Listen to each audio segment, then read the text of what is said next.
तो आज ना हमारा मन किया पिज़्ज़ा खाने का, लेकिन ज़्यादा मेहनत करने का मन बिल्कुल भी नहीं था।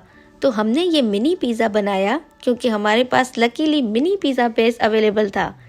तो हमने ना बेस पर पिज़्ज़ा सॉस लगाकर पनीर, शिमला मिर्च, प्याज, कॉर्न, टमाटर से इसको भर दिया। ऊपर से डाला oregano, chilli flakes, mixed herbs, ढेर सारी चीज़ और इसको बेक कर लिया और एंजॉय किया। आप भी ट्राई करें और ऐसी आसान रेसिपीज़ के लिए वेज पैक को फॉलो करना ना भूलें। बाय।